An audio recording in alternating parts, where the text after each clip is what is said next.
boys at all intensive. Maybe they'll let it go at that, but there are a lot of... CB squared has 51 5 degrees of freedom, making... On the way home, I got hungry, and I ate it. We're Americans, and we don't like competition, okay?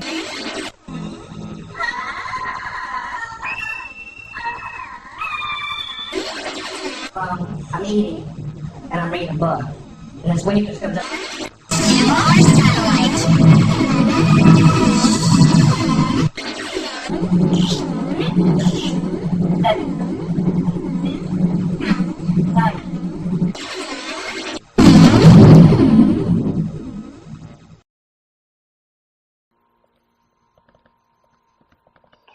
Making this robot, but it is controlled by the brain cells like those inside your head. Researchers... This moth isn't just swinging around, it's been bugged. Grow collections around 3,000 brain cells in the lab. The cells grow collections with each other and start communicating using electrodes implanted into his muscles. Some are hard to found out to respond predictably. Signals from robots or ultrasound distance sensor. Here, signals are sent to its left flight muscle to make it lift that wing. The output from these cells can be used to control different signals can be sent for it to lower its wing, to lift both wings at once, or to make them flat. They each have a motor in them, and it actually drives forward when I walk. It actually powers that knee through the step. Powered through Bluetooth technology. Increasing the frequency of the pulse makes the wings beat faster. If a signal is sent only to one side while the moth is flying, it will veer in that direction. Implanting electrodes into the brains of tree beetles, and they close to talk to neurons each other and that try to control mimic flight. the stride length. A computer that the other program in the one's doing. If I device speed controls up, the the other one beetle, can realize and it's here, doing it, and beats it'll its speed up wings as well. and takes off when a negative voltage is sent to its brain. Researchers are putting moths in control and using them as a pair of eyes. They've found out how to intercept signals from their visual system and how to use them to make a robot move. Here, a graduate student demonstrates how the robot can be steered.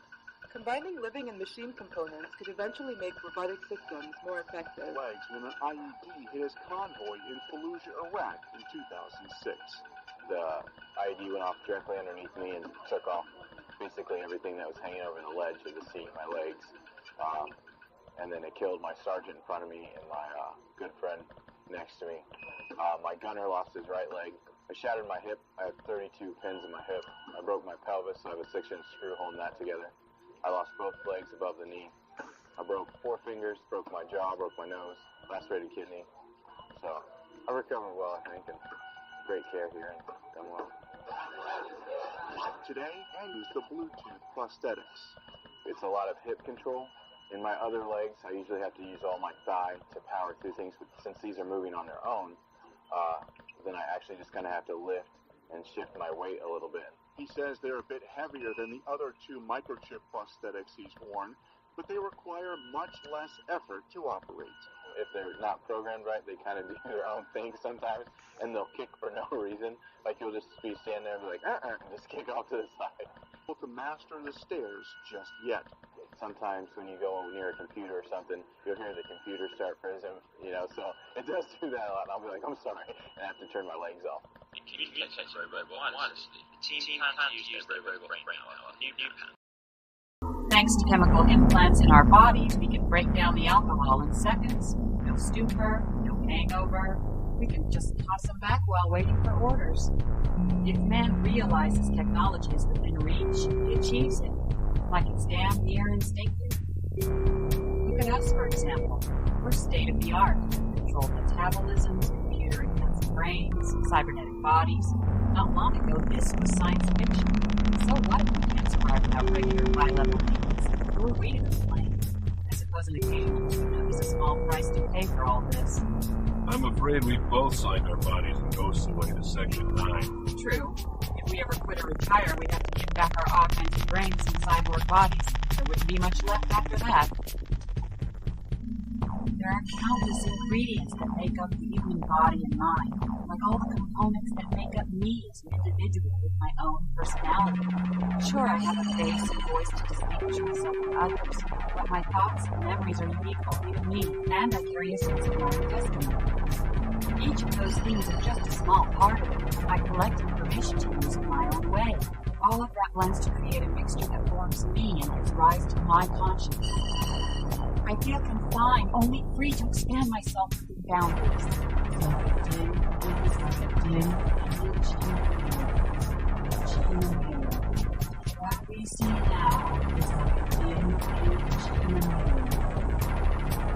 Then we shall see face to face.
Thanks to chemical implants in our bodies, we can break down the alcohol in seconds.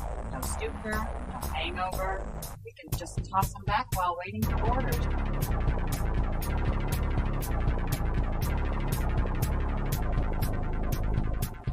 If man realizes technology is within reach, he achieves it, like it's damn near instinctive. Look at us, for example. We're state-of-the-art. Metabolisms, computer-enhanced brains, cybernetic bodies. Not long ago, this was science fiction. So what if we can't survive without regular high-level maintenance? Who are we to complain? I suppose an occasional tune-up is a small price to pay for all this. I'm afraid we both signed our bodies and ghosts away to Section 9. True. If we ever quit or retire, we'd have to give back our augmented brains and cyborg bodies. There wouldn't be much left after that. There are countless ingredients that make up the human body and mind, like all the components that make up me as an individual with my own personality. Sure, I have a face and voice to distinguish myself from others, but my thoughts and memories are unique only to me, and I carry a sense of my own destiny. Each of those things are just a small part of it. I collect information to use in my own way. All of that blends to create a mixture that forms me and gives rise to my conscience. I feel confined, only free to expand myself within boundaries. It's like a dim image in the mirror. What we see now is like a dim image in the mirror. Then we shall see face to face.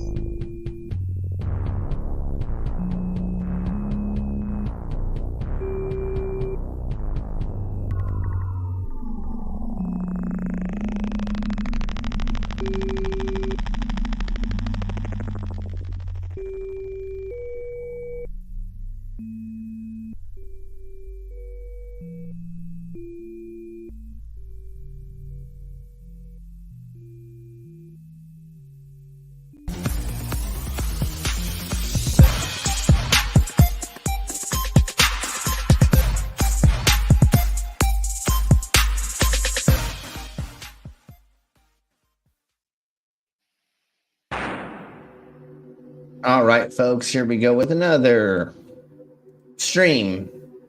So we're talking all about cyborgs today. So here we go, more cyborg music that I created.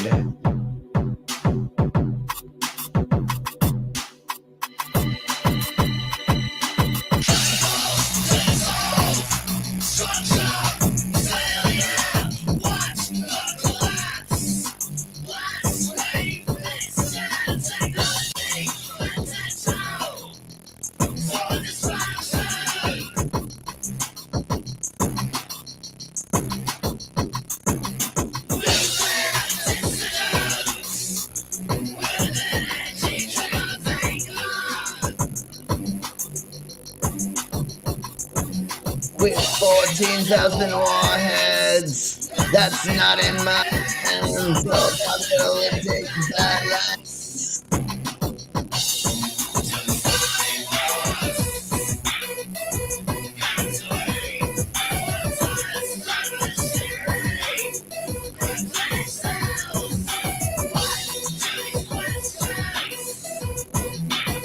Do they really mean?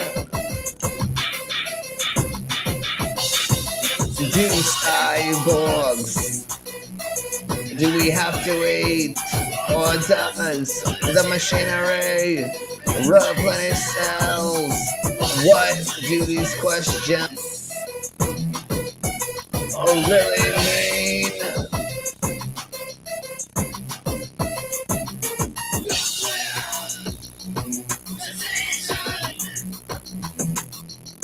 And with an itchy trigger finger, 14,000 warheads. That's not in my hands. Apocalyptic badlands. A structure. A failure. We watch the collapse.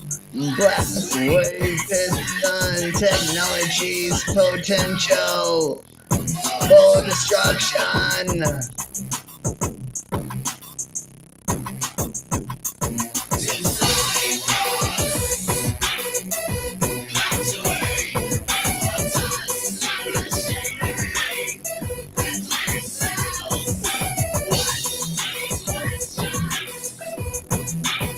What do they really mean?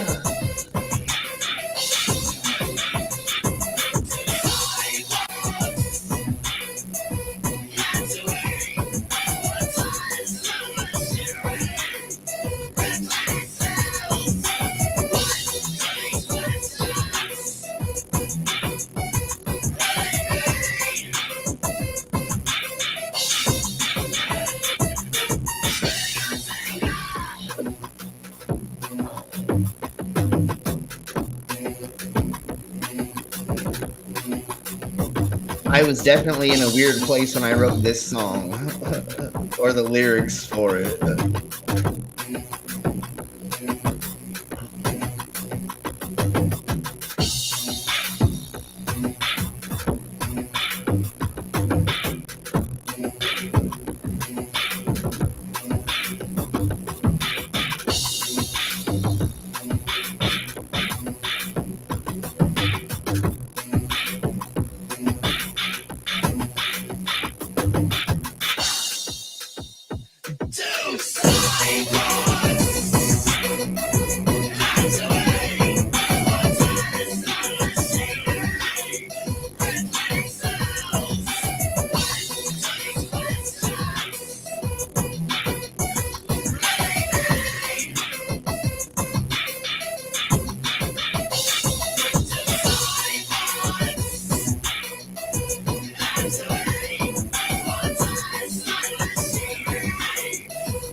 All right, there we go with that and stuff and things. Oh, there we go. Okay. All right, let's bring in our co-hosts and then our guests. Oh, let's do this first, obviously, duh.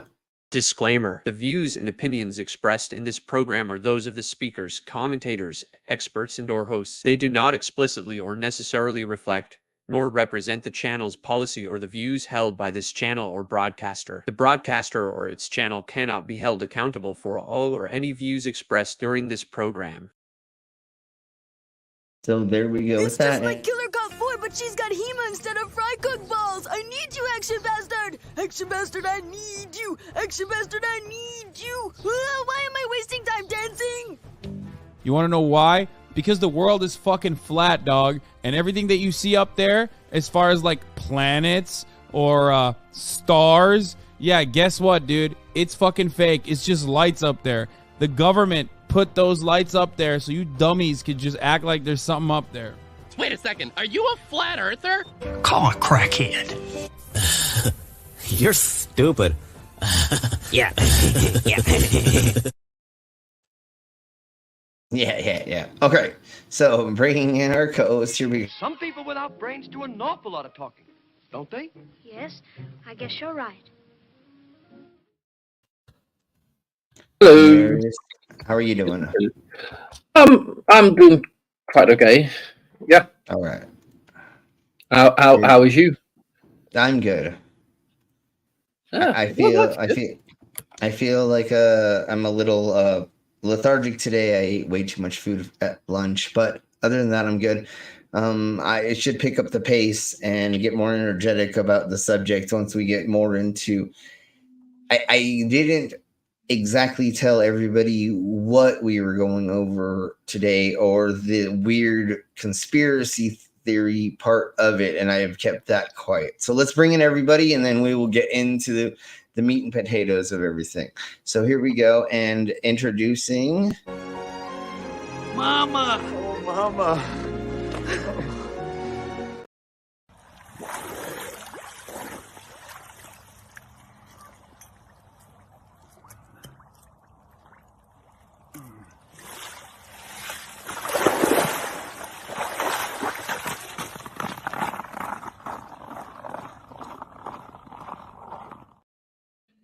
And there we go. How's everyone doing? Doing good. How you doing? Good.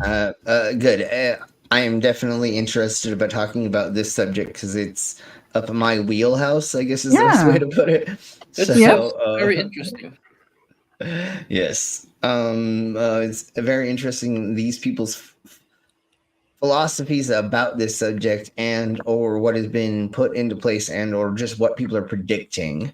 So let's say hello to the side of my chest right quick, and then we will get into the cyberizations of stuff. Let's put it that way. So we have a demons. Hey, demon. We have a mango. Hi, Mango. These mangoes. A Doctor Who. Hello, Doctor Who. A J. Troy. Hi, J. Troy. And a Beck. Hi, Beck. As well as a Nerdy Rodent. Hi, Nerdy. Yes, I have a little bit of blue stuff, so make me do shots for $10. And there is Al. How are you doing? Hey, I'm doing all right. Hey, Al. How's everybody? We're good. How you doing? I'm doing all right. I'm almost ready to drop this crane and hopefully be done for the day. I'm good. Very excited. Mm-hmm. Awesome. Good that you're excited.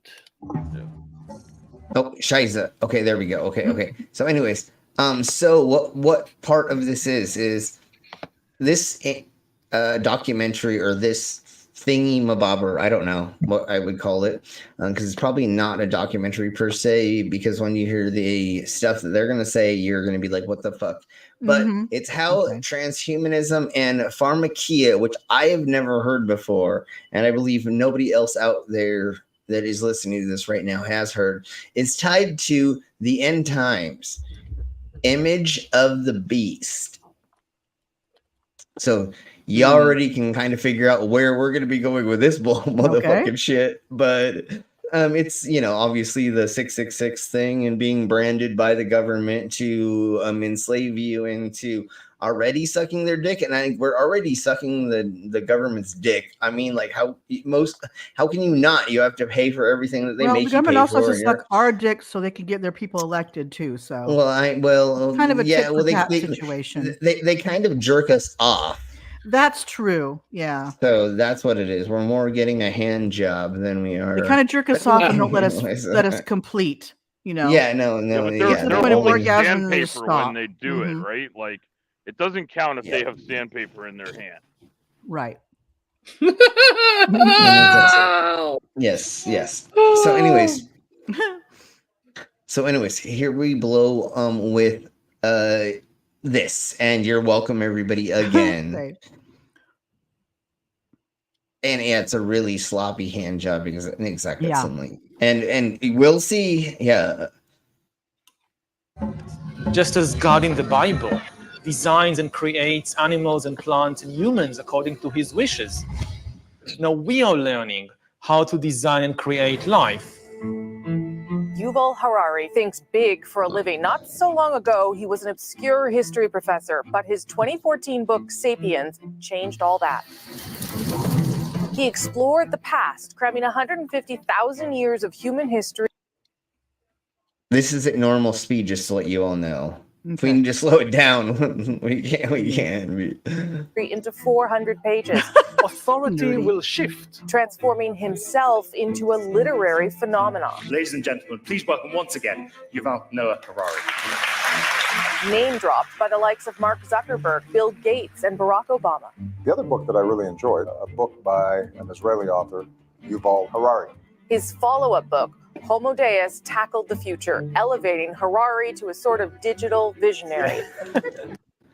Okay, so I'm trying to break this up some, obviously, so hopefully we don't. I don't think they're going to copyright strike us, but it's, that's what we need to do. It's all about fair use and blah. So anyways, they'll let us know exactly what these books are, because I'm pretty sure none of us have heard of this person. I barely have, and I'm in the community of transhumanism and shit. And they'll delve further into like what these books are about and his ideology, and they'll have him talk a little bit more about it. But just remember, it's tied to the end times and part of I love how they said image of the beast, but it's like the marking of the beast is what it actually is.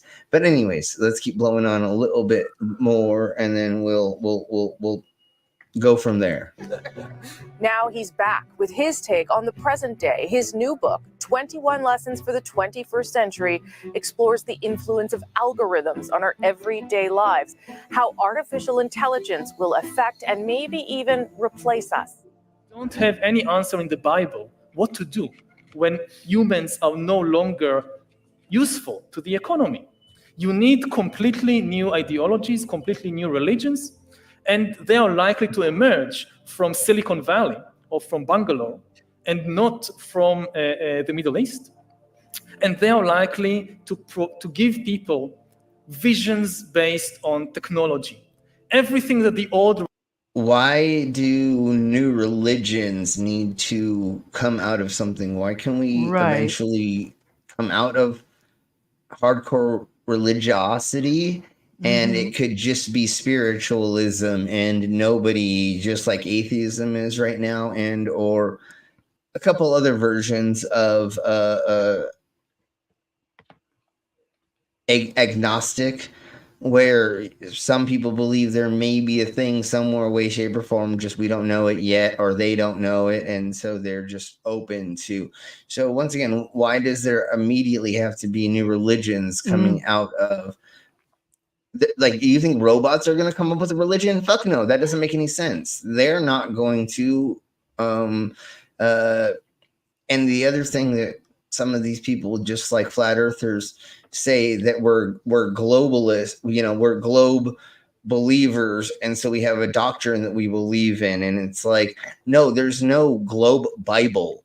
There's no one place for us to. So it's and what we know is, and we don't believe as Globers, we know. And there's facts that we know that we can that can be tested and proven.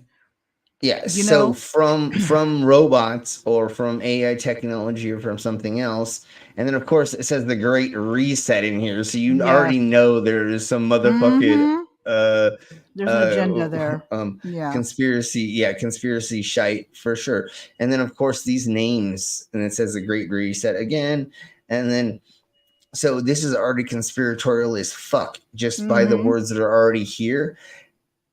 He may be a smart motherfucker, sure, but what we're looking at right here, look, COVID-19, the Great Reset. Yeah. Like, I mean, that's what he's talking at. obviously this is conspiratorial and this has no basis. I wouldn't throw a stick at him and trust him to fetch it and or pick it up and throw it to me back. I mean, they're almost seems like they're comparing him. It's almost like he wants to be the next L. Ron Hubbard. Yeah. You know what I mean? And it's like, that's not how that works. Just write books and sell them. Don't sit there and try to make a religion out of it. You know? Yeah. Religions promised happiness and justice and even eternal life, but here on earth with the help of technology and not after death with the help of some supernatural being. What are humans for? Jesus. As far as we know, for nothing. I mean, there is no great cosmic drama, some great cosmic plan that we have a role to play in it. And we just need to discover what our role is and then play it to the best of our ability. This has been the story of all religions and ideologies and so forth, but as a scientist, the best I can say, this is not true. There is no universal drama with a role in it for Homo sapiens. If you repeat a lie often enough. Okay, I do somewhat agree with that, but then just listen how he ties it into other things. Like if there is no almighty creator or I don't have proof of it, then I have to give myself my own destiny. Right. But just listen to like what he says. Enough, people will think it's the truth, and the bigger the lie, the better. Because people won't even think that it's not something so big can be a lie. Yeah. And I think that fake news have been with us for thousands of years. Just think of the Bible. But there is a yeah, exactly. One option that some people talk about is that only a catastrophe can shake humankind and open the path to a real system of global governance. And they say that we can't do it before the catastrophe, but we need to start laying the foundations so that when the disasters strike, we can react quickly. But people will just not have the motivation to do such a thing before the disaster strikes. So the next step is we turn our gaze inwards and we say, okay, gaining control of the world outside us did not really make us satisfied. Let's now try to gain control of the world inside us. This is the really big project of science and technology and industry in the 21st century will be to try and gain control of the world inside us. Why does he think that's new? Haven't we been always doing that? Like, what does that have to do with technology at all? I don't know. Even if you are religious, you're trying to figure out what's your purpose inside of that ideology that you live in as well, using the whatever study or going to Bible school or listening to your pastor or whatever. So like, it seems really weird the way that he is like, yes, the less that we have to work and or like work really, really hard, like not work in the field or on a farm for 12 hours a day, we can be more existential. And yes, it's getting a little bit more to where we can sit around and think about our internal struggles, but it's nothing new. He's making it sound like this is a new thing, which is very weird. No, you're right. To learn how to engineer and produce bodies and brains and minds. These are likely to be the main products of the 21st century economy. When people think about the future, very often they think in terms, I want to gain control of my body and of my brain. And I think that's very dangerous. We have all this. I don't think that people want to control it. I think they just want to manage it. And I think that's completely different. Managing your body to make sure that you don't have organ failure or blood clots. That's managing. That's not control. That is just keeping, right? It's like, it's just your car. Yeah. You want to make. You got what you're wear and tear on your body. I'm kind of like, if I could be, my brain could be put into someone else's body that was pretty much brand new, I'd be like, go for it. You know? But that's what we think about. But it's Yeah, all wear and so tear in our own bodies, like you say. yeah, so that would be managing it Yeah. and not control. It's like somebody getting into a car, turning it on, and saying, "I control you." Yeah. Yeah, you do, except for if anything fails or if you have to get brakes and you have to maintain and then blah blah Mhm. blah, and that's called management, not control. Because you can control a car. If you've ever watched high speed chases in LA, where the person is running the car to the ground and they've broken all the wheels and now it's down to the axle and then eventually it flips. And they're still going. Well, yeah, but eventually it fails. So it's like Yes.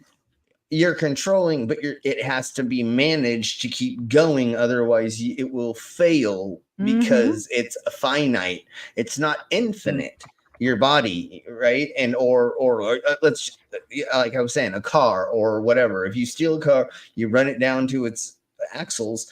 That is not, you're controlling it, but it's the management that you have over it that actually is the thing that's actually the right way to say it. This guy is trying to use he's using certain words because look at on the screen, COVID-19, Great Reset again that we have on screen, and so he's just trying to push a narrative about. They're implying that we don't have control. The government has all the control of everything we do, body and soul, and mind, body, and soul, which is not true. No, and then also he's trying to say that like if we can put things into our body, that we will immediately do that when it's not 100% that. And once again, saying the word control is completely different than if you don't get this transplant, you're going to die. That's not having control over your body. It is you're like, oh shit, I have to. Yeah, no, it's control of the monies, of course. But again, this is not you controlling your body. Being in control of something is like the beginning of when you steal the car and you're running it around town for the first 20 miles or something, right? Yeah, you're in control of this thing, and then the wheels break off, and then this, and then now you're managing it to make it so it keeps going further until it breaks down, it's done. And that's what you're doing with your body as well. And so if you need a new organ or somebody gives you a new organ and you go through surgery or you get things, cancer cells taken out, that's called management, not controlism, which is weird that he says that. Okay, I'm done. Still, myth of free will, that everything we choose is of our own free will. And this is a myth that served us well for a couple of centuries, but now it's becoming dangerous. We are probably one of the last generations of Homo sapiens, because in the coming generations, we will learn how to engineer bodies and brains and minds. But I would still be a Homo sapien even if I had half of my body being cyborg. Because technically, our genus and species didn't evolve into a new thing per se. It's like saying my grandma now is a new version of a Homo sapien because she had a fake hip and she had a fake knee and like a fake elbow and shoulder, right?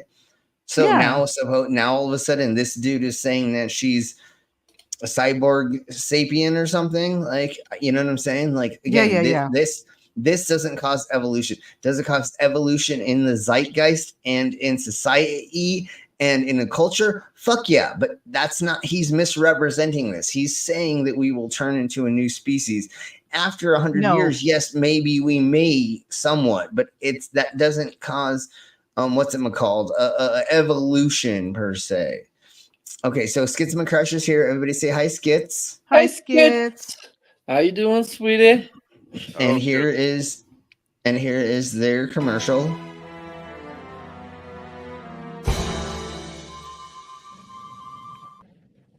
They are our channel sponsor. Thank you very much for all that you do for the community. and everything you do for all the other stuff that you know what I'm speaking about, Skits. Thank you for being here. If you would like to join us, you totally can. If you don't have time, we totally understand, but we love having you on the panel always. So once again, this guy is saying that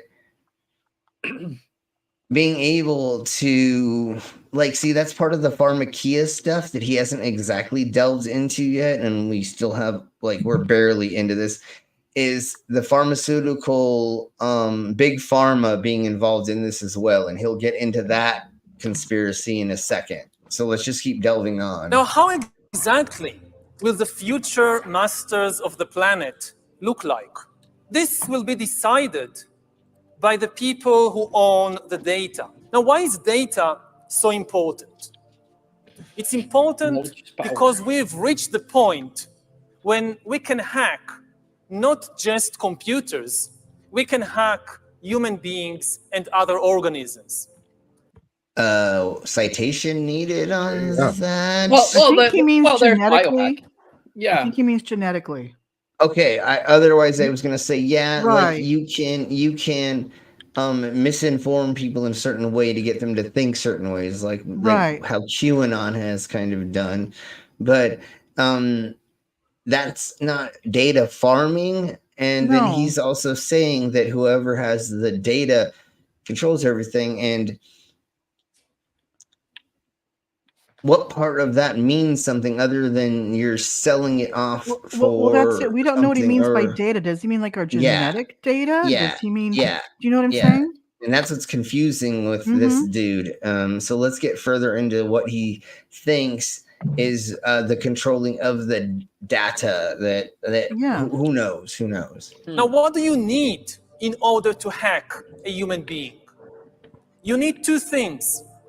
You need a lot of computing power, and you need a lot of data, especially biometric data.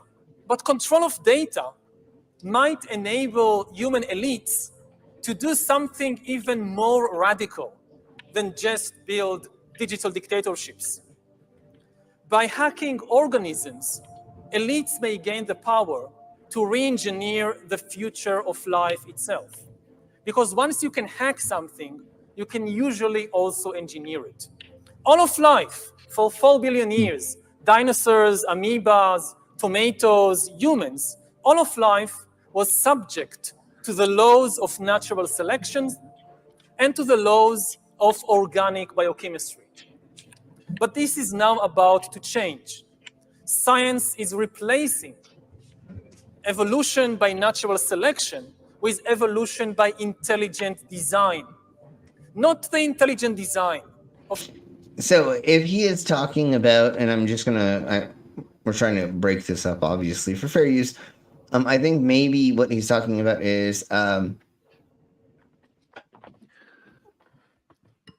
crafting babies, right? Making genetically conformed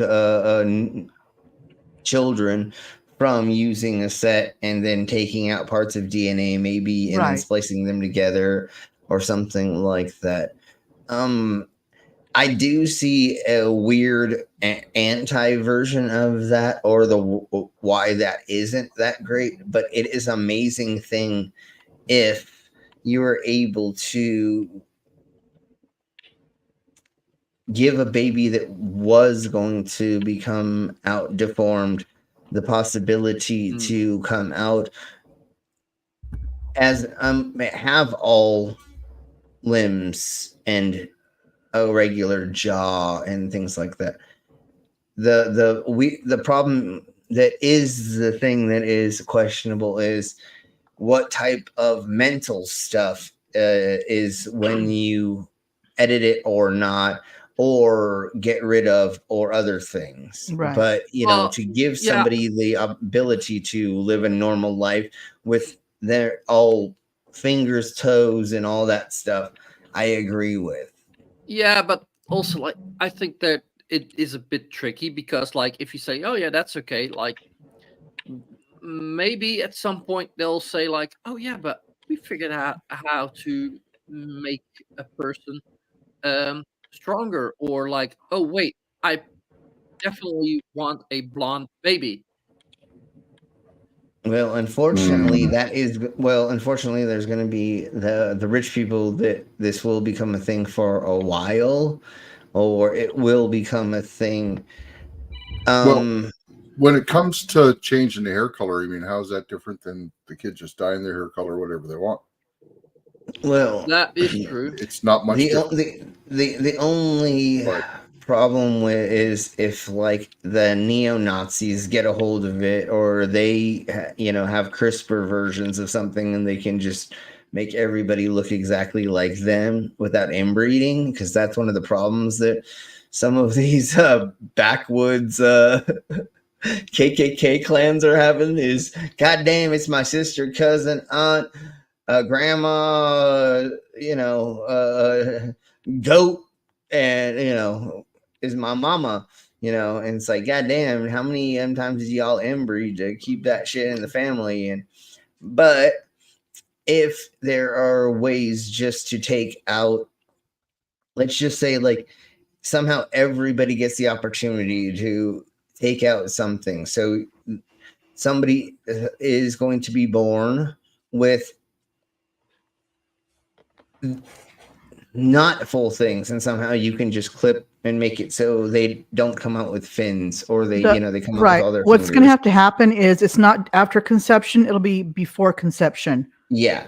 You're going to have to take the sperm and the egg, and then you're going to have to, in a laboratory, they're going to have to go through and make sure the kid is how you want it. Designer children, I think is what they call them. Well, how do I get to have sex? No, I know. Totes. So it is a weird. No, not toads, kids, not toads. Yeah, it's. I don't You want mean a toad as a you mean baby goats, kids? Oh, wrong kids. Never mind. Wrong kids. Wrong kids. Anyways, so I think that's kind of what he's talking about is, changing maybe the DNA sequence of embryo and sperm to, or after. I don't know exactly how the editing of the genes does the things 100%. But that would be a positive, just to make sure that every person that is born comes out with the best advantage they could have in life. But it's a slippery slope. The thing about like making giants and or people that have like huge muscles and stuff is the universe works a certain way, so you can only do so many things to people. Like Shaquille O'Neal is 1 in a gazillion, and it's not just because if everybody could make a Shaquille O'Neal, there would be that many. Most people that are that large, because of gravity and a handful of things in our organs, you're going to die at a very young age, because your body's organs and veins and arteries cannot sustain that. Right. So there are limitations to what. Well, I guess after a gazillion generations, maybe you could build a crazy, insane version of Shaquille O'Neal, or one that could, there was more. I don't know if there is a height gene, though. It's just, No, I don't think so. What it is. It's a glandular thing. It's not a height. It's not, glandular. Right. It's pituitary gland. So, right. Yeah. So once again, I see that people could kind of take advantage of it a tiny bit, but mainly there's still parameters that you have to stay inside of, being on the planet that we live in. Mm-hmm. So we can't make X-Men. Literally is what I'm saying, right? I mean, it can get weird, but it can't go. You can't get people can only go so far. You can't give them, make sure they're muscular down the line. That has nothing to do with genetics. And that's all in what you do. Yeah, it's all, and it can only weights and it can only go so far. So let's keep blowing on a little bit more. Some God above the clouds, but our intelligent design and the intelligent design of our clouds, the IBM cloud, the Microsoft cloud, these are the new driving forces of evolution. And at the same time, science may enable life, after being confined for 4 billion years to the limited realm of organic compounds, science may enable life to break out into the inorganic realm. Humans are now hackable animals. You know, the whole idea that humans have, you know, this, they have this soul or... Okay, so I think around here, oh, Jeebus Christ, let's get to here. I think here's now when he's going to start getting into the pharmaceutical version of what he was trying to talk about that I want to get into. The greatest lie that has brought this generation to transhumanism. If they rejected evolution, they would reject transhumanism. But if you believe evolution, you are going to swallow the lie of transhumanism. You're going to think it is the next stage or step of evolution is going to be transhumanism. And so we see that evolution... Okay, that's technically not called evolution again. Oh my God, for some reason, I had Santos Bonacci in my brain when he was the way he was saying that. No, I know. Oh my God, it sounds just like him. Okay. Now I just figured out why the Christians don't like evolution, because it's evolution. Yes, no. There's a lot of Christians that are okay with evolution and not creationism. Yeah, I know. Let's see if but this evolution is where is about he gets... adaptation. Yeah. So right now, you know, we have the human adaptation. Eventually, we're going to have starting to get into the technological human adaptation. Yeah, that's... But it's not the same thing. Yeah, it's a different thing. Yeah. Yeah. So I think maybe here's where it's going to get into Pharmakeia. I want to get into that right quick, and then we'll get into the other thing a little bit. And he moved over to the realm of helping the world through vaccine development and, listen to the title, surveillance. On his own website, under this title of vaccine development and surveillance, he goes, our goal to... It is looking over what happens after people have gotten the vaccine is what he means. Not that they're... Not literal, like we're going to peek into your bedroom and your bathroom surveillance. Come on. And if there isn't surveillance inside of it, they wouldn't give the game away if that was the thing. Advance public goods for global health through technological innovation by accelerating the development and the commercialization of novel vaccines. Here's one of the great men in our world, one of the richest in the world, notoriously the richest man for many decades. But you know what he knew? Now is the hour to move to vaccines. I'll make more money from vaccines than Microsoft, computer, or internet. This is... Okay, so this is what they're talking about. Pharmakeia, or Pharmakeia, I don't know how to say it. And which is tied to the end times and the thing of the beast. Literally, that's exactly what all he's talking about is just the vaccine being a part of the nanobot stuff. And then when Jesus comes to Earth, he's gonna see all those people, and then they're not gonna. You know what amazes me is we've had vaccines since the 50s, right? Yeah. Okay. Yes. For some reason, the vaccine we got for the pandemic, because it had used mRNA technology, all of a sudden people are just going bonkers over that. Yeah. Yeah. It's just all in how it's delivered. It has nothing to do with changing your DNA. No, it's a part of how your DNA works and what your DNA looks at and how your body looks at things, and that's why it's RMNA, LMNOP, QRST. Never mind. No, but it's different version. Okay, so what we're gonna delve into now is living forever through AI, digital immortality, and what are the possibilities of this? So here we go. I went to talk with Lincoln Cannon, who tackled these same questions when his father passed away after a long battle with cancer. Once we're at an age where we realize that death is coming at us, we have to manage it somehow. He's part of the transhumanist movement, which believes in the ethical use of technology to transcend human limits, to even transcend death. Fortunately, we are working very hard to make death optional. And that's what she said. What I mean, did you what? mean when you said you'd like death to be optional? Yes, so death, I would love death to be optional because, well, optional is a key word because some people get into situations where there are things that are worse than death. My father died of cancer, and at a certain point, that was the right thing to do because living in such suffering just wasn't worth it. Totally. But if we have ways of healing the cancer, well, then let's heal him. And then I bet he wouldn't want to die.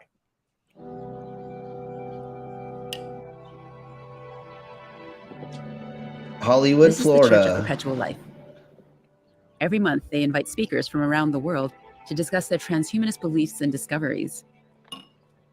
Today's visiting speaker is a transhumanist philosopher and pastor. Ladies and gentlemen, a warm welcome to our next speaker, Gabriel Rothblatt. Come on up.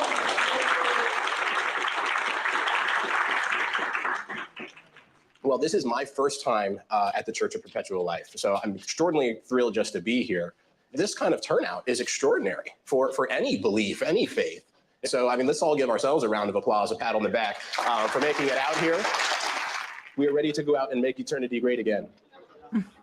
Oh, God. When I first started, they started calling me Pastor G. I am now known as Swami G, is my affectionate nickname. Gabriel is a pastor with Terasum, a transhumanist religion that believes we can use technology to achieve immortality. Fundamental to every religion is the immortality of the soul, which in Terasem is our consciousness. I don't even know if The I can do philosophy that. that science will come. What? What was it, Al? Said he doesn't know if he can do this. Okay. Understand is a basic Terasem belief. I'm trying to put a very large truck on a very small road. Oh, gotcha. I hope you can get it done. No, I'm giving up. I'm gonna go on a big road instead. There you go. Yeah. It'll take me 10 minutes well, longer to yeah. get there. Okay, Which all is right. not, Well, not good a problem, idea. I'm sure. And they keep saying that these people are into this, but we have no proof of what they're talking about yet. We are fighting against involuntary death and view immortality as the ultimate solution to every problem mankind faces. Terasem is hypothesizing that immortality is possible because the soul is data and not material. So you don't believe in an afterlife? No, I really don't. We believe that the information that is the soul is capturable and it is transferable. Capturing your ideas, capturing your thoughts, your memories, your vision, that data set is what we call a mind file. Mind file? Okay. Yeah. You said a mind file? Yeah. Mind file. That's what he said. Yeah. You Mind know. With a PH or an F, I have to know that. With an F.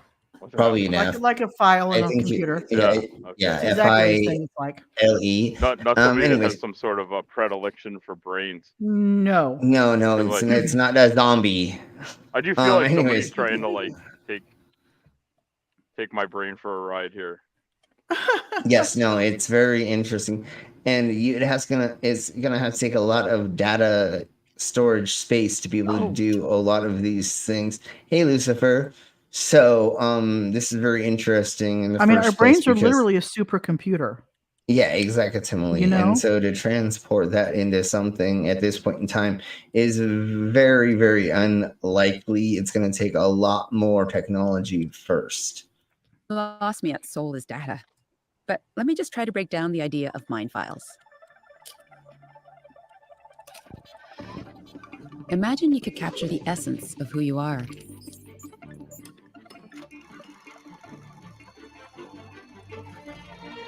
All your thoughts,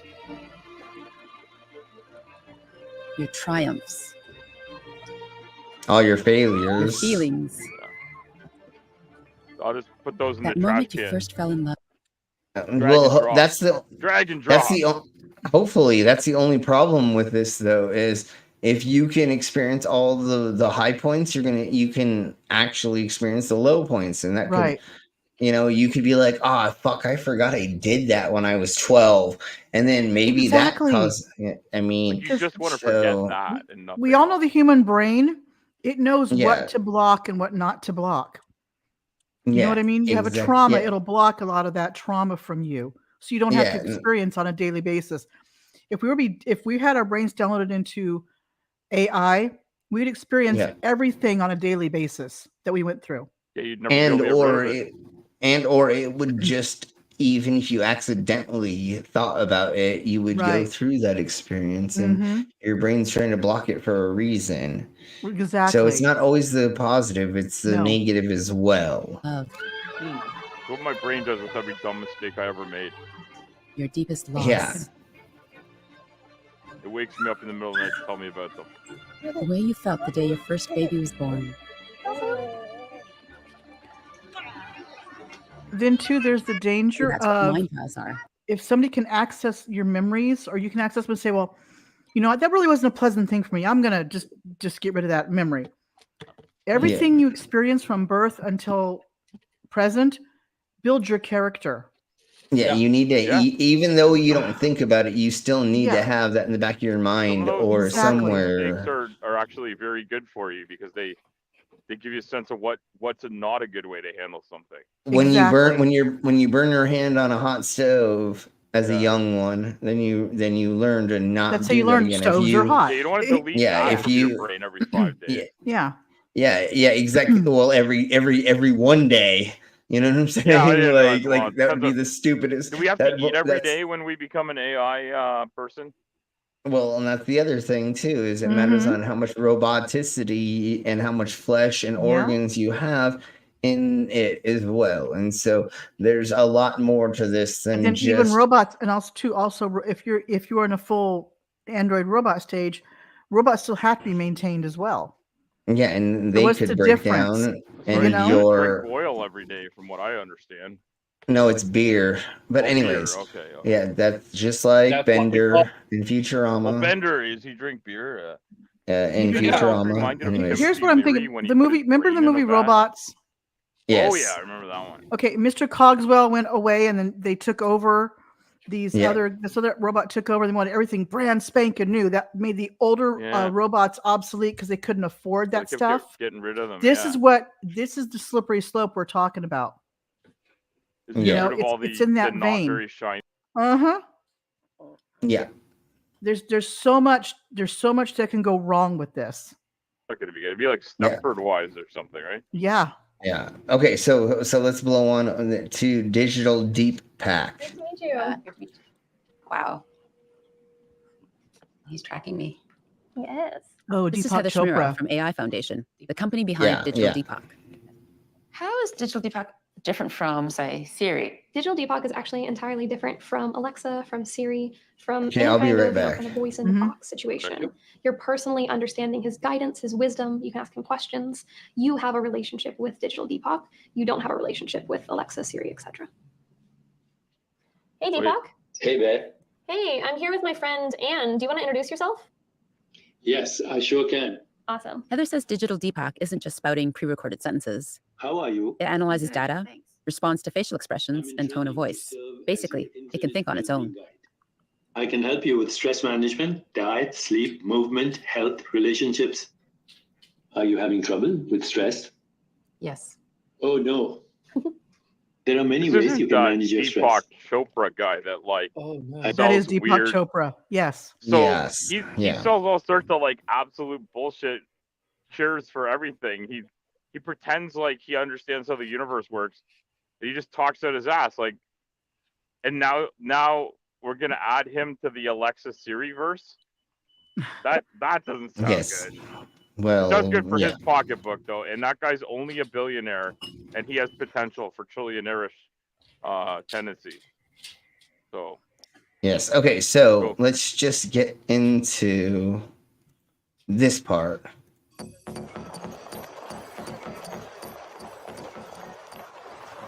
Androids have become part of the fabric of everyday life in Japan.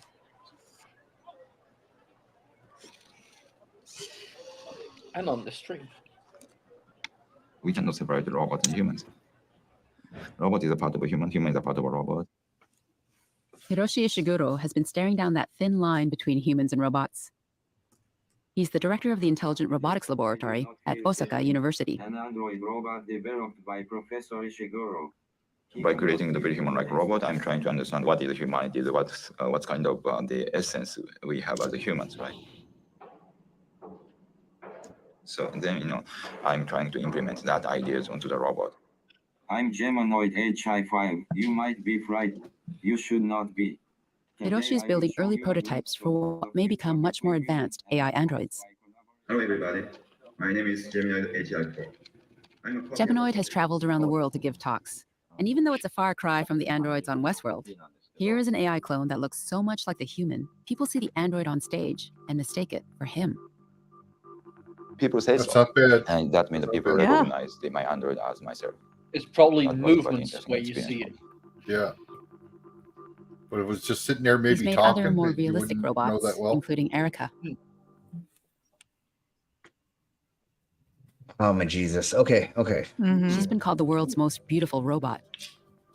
Well, Up close, she looks a bit like a sex doll. this is like 2 years old or something like that, and so now there's way better ones. I But think they have more smooth-skinned beautiful and robots pliant. than this one. I can't see It's it, kinda but I'm assuming it's a Dalek wearing a blonde wig. no, she sits it's there, Japanese. She has a brown or auburn or Yeah. whatever that color Oh, you hair got is. the Japanese aesthetic, of course. So it's a Dalek wearing a Japanese wig. Sure. I hope it's not wearing a Japanese got this schoolgirl presence. outfit, because that would be weird.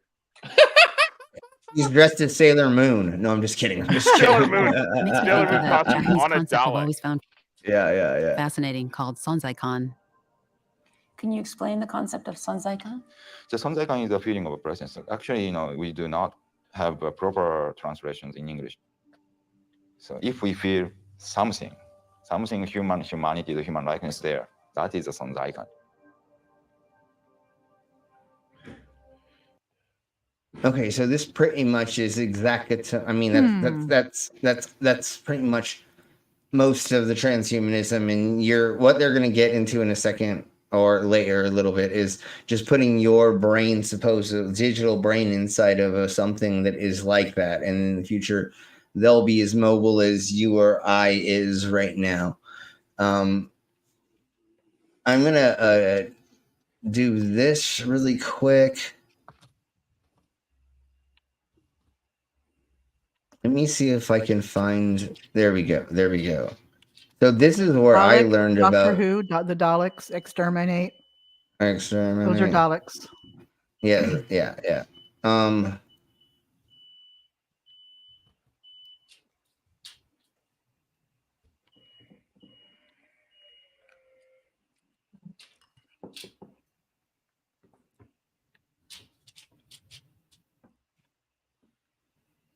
They're basically the precursor to R2D2, in my opinion. This doesn't really 100% explain it, but this was my first experience into artificial intelligence and artificial realities. There's a book called Hell, a cyberpunk thriller, and Gideon and Rachel, they are loyal artificial reality containment investigators until they got scrubbed by they were supposed to be killed by the scrub team, and then they go through this whole thing about being an underground world of mobsters, tech submersives, and treacherous demons in the hope that they can go to hell and defeat Satan is what it was. And it was all about like internet, ether, all this stuff. They went and fought a digital Satan, and there's actually a video game. There's a video game back in the 90s. Let me go back one more time. Nope. Yeah, so there's a video game of it as well. This is you can actually this is the video game, so you can watch it. That was my first introduction with artificial intelligence and stuff like that in 1995 or something like that, and the interwebs wasn't as much of a thing, so it was kind of like 1984 and it's an apocalyptic book. And once I read that, it was yeah, I definitely wanted to get into cyberization, and my stepdad taught me how to build computers when I was 14 years old, and I've been doing tech stuff since I was young. So that's why I'm so invested in it, like looking into. Hey, John Smith, welcome.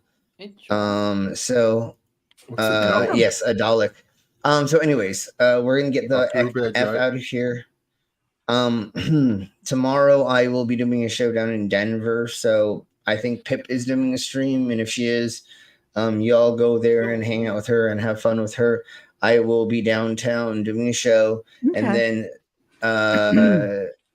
excuse me, Saturday, I don't know what's going on, but Sunday at 3 p.m. we will be doing a it's Christ Ass special with Krampus stuff. We'll be talking about Krampus for Christmas Eve, and then Christmas Day will be on at 4:00 Mountain Standard Time, and we'll be talking about the history of Yuletide, Saturnalia, Christmas, and all the other versions of the different stuff.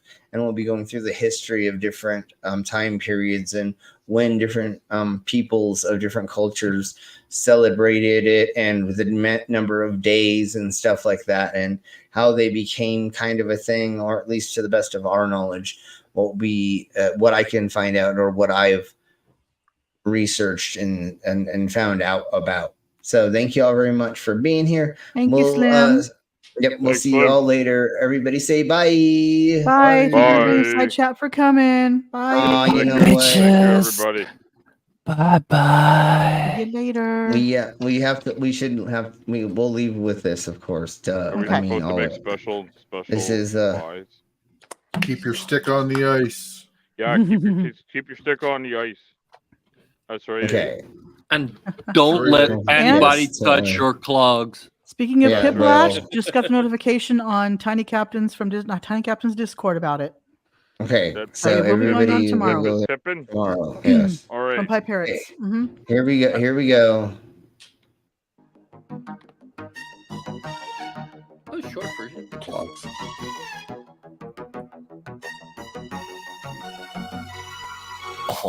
Years before I was born, Father told this to me. It was one Christmas morning in '73. There was one lonely gift nestled under the tree. My grandfather said, "Don't touch mine." He said, "Boy, listen close, I am saying this once. These were worn by my parents and their parents' parents. Now they're yours, but be sure to guard them with your life." He said, "Don't ever let them touch my clock. You can take my cash, you can burn my house, you could force me trash. I'd let you kick my balls while I chewed on glass before I eat that dog about letting someone touch my clock. You'll have to take my life, you'll have to steal my dog, have to be my wife, you'll have to kill my mom with a rusty knife, you'll have to break my legs before I ever let you touch my clogs."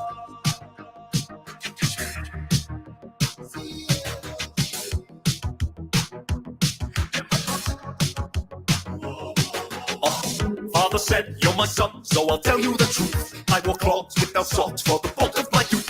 Now these clogs, they are yours, protect them with your life. I pray you never let them touch your clogs. You can slap my wrist, I let you shave my head, let you wax my bits. I even butt just bleach while you twist my nips. And after all of that, I spill the wood and let you touch my clogs. You can eat my lunch, and you can knock me out with a 1-inch punch, and make me drink your sweat from a dirty sponge. You'd have to shoot me